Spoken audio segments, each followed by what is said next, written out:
Excuse me, sir. Do you work around here? Yeah, I do. My name is Ariel Bach, and this is my brother Ellis Bach. And we run a channel where we interview professionals about their work. Okay. So the younger generation can learn about these different careers that they can pursue. Would you mind if we ask you a few questions about your work? Certainly, yeah. Well, I've got an art gallery here. Do you want to come in and have a look around? Oh, yeah, that would be great. Let's go.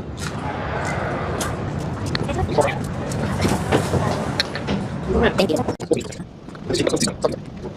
Hello, Mr. McCaffrey, and thank you for making your time to meet with us today. It's a pleasure. What does a typical day look like for someone who runs a major art gallery? And what are the most exciting or challenging parts of the job? Well, working in the art business is a lot of time, but I would say the most exciting things are when you get to hang paintings and place sculptures in an exhibition and make it look beautiful, but also then talking with artists and helping to plan and execute exhibition. How do you balance the artistic side, like choosing beautiful paintings for your art gallery, with the business side, like making money and running your art galleries successfully? That's a very good question, and that is often a difficult balance to achieve. In general, if you show really good art, people will then tend to buy it. How do you decide which artists to show in your gallery? Do you look for artists who are already famous, or do you discover new talent? And what makes an artist a good fit for your gallery? We have a different approach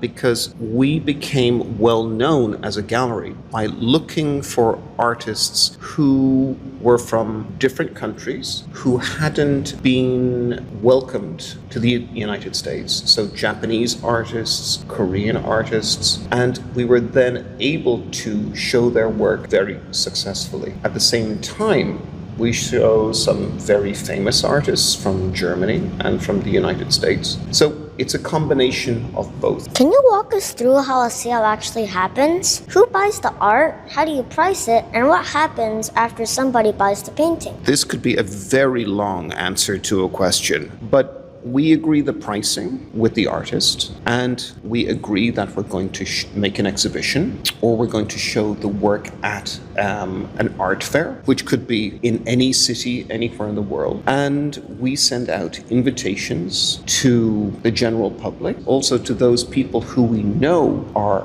art collectors or to art museums. And they come and see what we're presenting. We explain what the work is about and why we think that this is something that should be of interest to them. And then, with some negotiation, hopefully a sale takes place. After the sale takes place, there's lots and lots of complicated shipping and crating and things like that.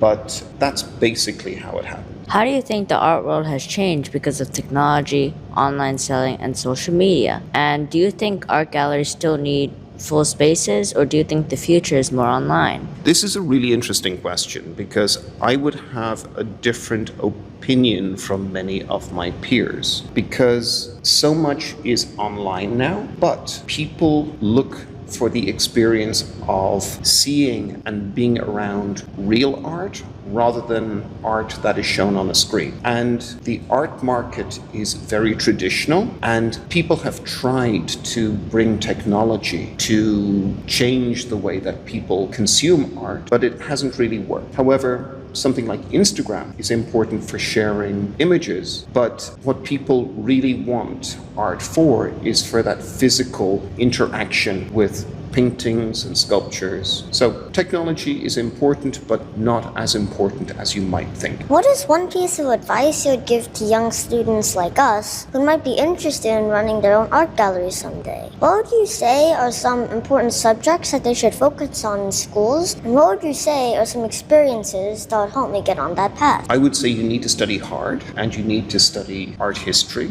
but also business, and you need to have language skills because this is a very big world of art, and there are different people from different countries all over the world who are making wonderful things. So to have those skills and the experience of working in art galleries and seeing how things are done is very important, because there aren't really books or courses that you can do. It's almost something you have to learn by doing. Thank you, Mr. McCaffrey. Thank you so much. Thank you. It's been a pleasure talking with you both.